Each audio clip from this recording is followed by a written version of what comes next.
We had been discussing about functions since yesterday, and today's topic is also a function.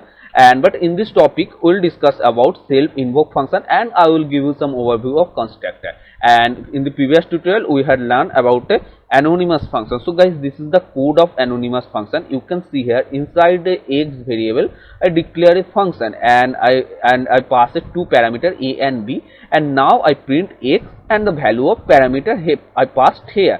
And this is called anonymous because this function has no name. So guys, here now I will discuss about self invoke function. So for that I will comment this function, not remove, because we need this function. So then you will understand why it's called anonymous invoke function. And now the syntax to write invoke function is like here function and now parenthesis and curly braces, and now just I will print a value document dot get element by id, and inside this id our id is demo. Again I will show you that in a HTML file. So you can see I want to execute our function in the p tag, and so here I have taken an id demo, that id name is demo, and now the demo id I will write here and dot inner HTML, and inside the inner HTML I will pass a string value. So you can write here anything. So here just I will write hello. Okay, and now if I want to execute this function, so just I have to write this parenthesis semicolon, and here I have to bind this function. So just here I have to write a parenthesis and I have to close the parenthesis here. So this is, guys, this is also an anonymous function, because you can see here this function has also no name, and now we can execute this function in selfly, because guys here I did not call this function, just I bind this function within a parenthesis. So here is the parenthesis and here is the parenthesis. So guys, this is a anonymous function, and this function we are not calling this function, it will automatically execute. So if I save and go to check the browser, so you can see it's showing the value hello. So guys, this is self invoke function because it's executing automatically. We are not calling this function. So this is self invoke function. And guys, here we have to remember that self invoke function is a anonymous function, because you can see here this function has no name. So this is the also anonymous function, and it's also a self invoke function. So the syntax of self invoke function is that the function, and now I have to pass the value,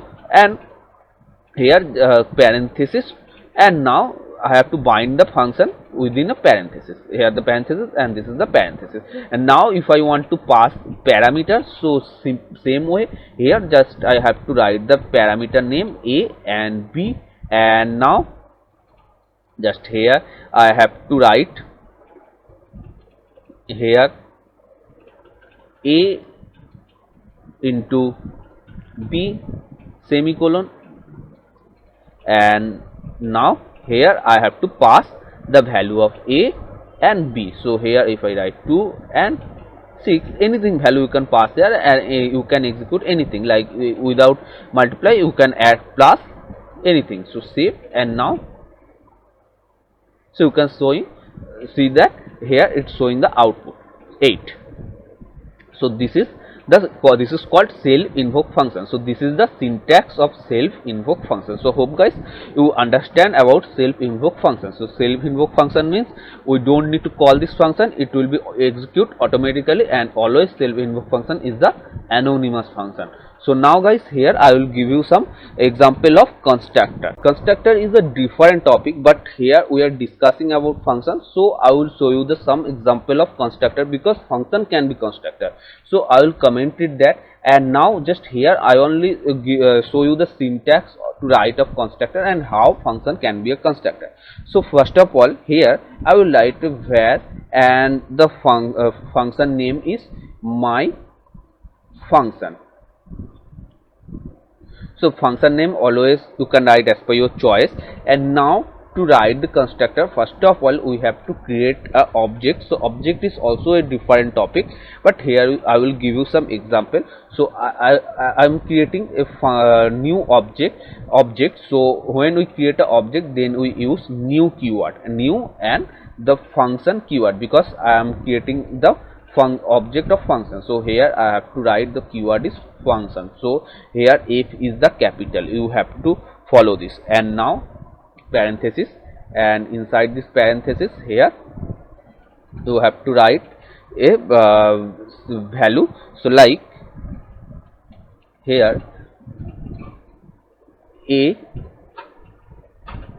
comma b. So when we write the value of constructor, so we use inverted comma. So a and b. So how we pass the parameter here, you can see a and b. So this is actually same, a and b, but we write it in inside the of inverted comma. So a and b, and now comma, and now I will write inverted comma, and here I will write return.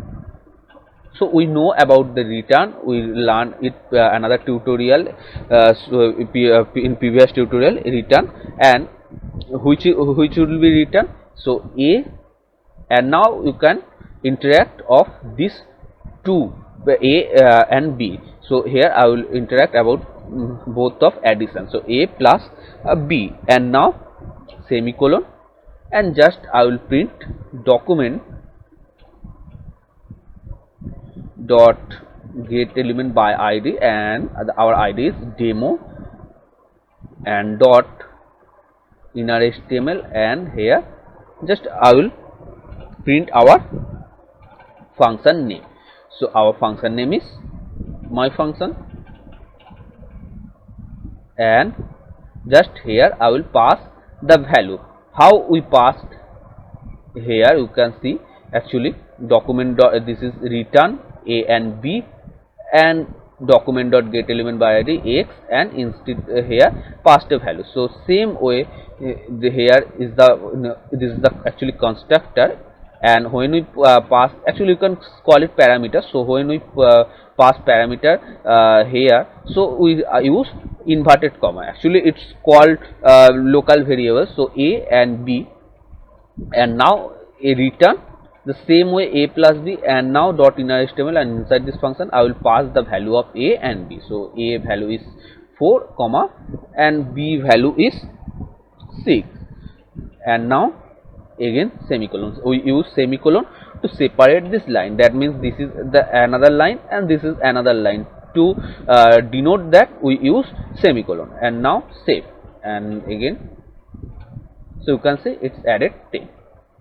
because 4 and 6 is 10. So this is the constructor. So first of all we write the function name, and now we create an object. So when we create object, then we use new keyword, and we creating the function object, so we have to write the function. So f is the always capital, and now the same way how we pass parameter here, you can see a and b, and return a and b.